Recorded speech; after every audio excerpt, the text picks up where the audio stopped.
If I asked you to name a luxury executive car, you'd probably think first of the BMW 5 Series, Audi A6, Mercedes E-Class. No one would blame you, the big German 3 have always dominated this part of the market.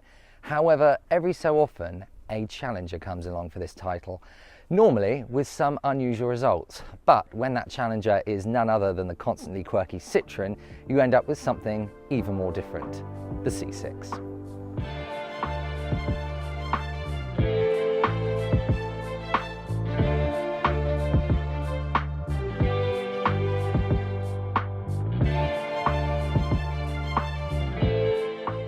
I do appreciate Citroen. Their quest for comfort and bonkers designs have produced some really fantastic cars over the years. I mean, who doesn't love a DS or an SM?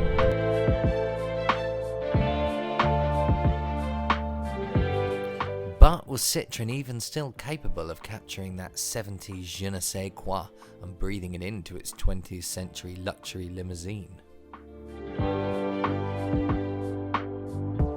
Yes and no. Being French, you'd expect it to be très chic, but the front end is looking a little bit tired now. Although with that said, the side angle is very nice, and that swooping rear window that comes back and touches the rear lights is a pretty interesting design that has hints of the old CX about it.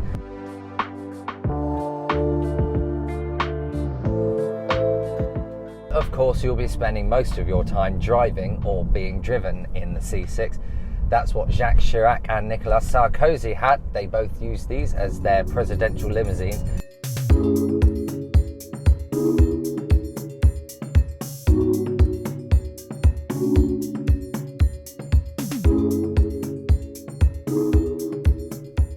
The interior features are by no means lacking either. There's a head-up display, a dedicated SIM slot, and let's remember, similar cars of this age still had those really horrible clip-in Nokias. Everything is well thought out, even down to the way these cup holders fold. But the best thing is these vertical soft closed door bins, which move so nicely and elegantly. It's worth buying the car just so you can experience that every day.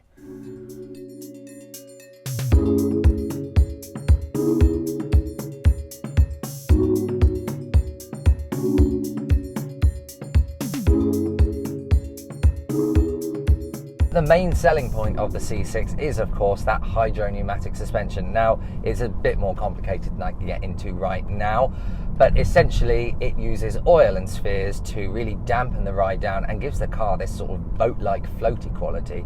It was so good enough, in fact, that Rolls-Royce licensed that technology, and it's been on Citroens in one form or another up until recent years, since 1954.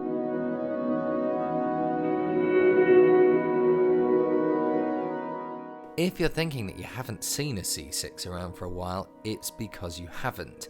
There were only ever just over 1,000 of these made, and in recent years, due to exports and the odd crash, that number has halved.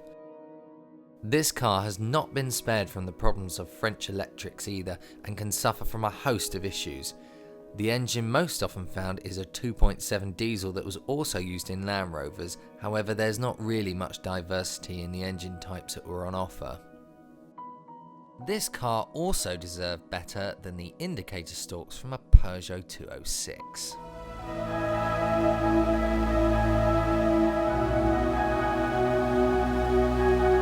Overall, it is a really nice place to be. The steering is fantastically light, feels almost more like driving a city car than a 2-ton barge. The frameless doors have got double pane glass for sound deadening. The ride, of course, is fantastic. And although this is meant to be a D-segment car, you really feel like this should be in a class of its own, the C6 class. And what a place it is to be.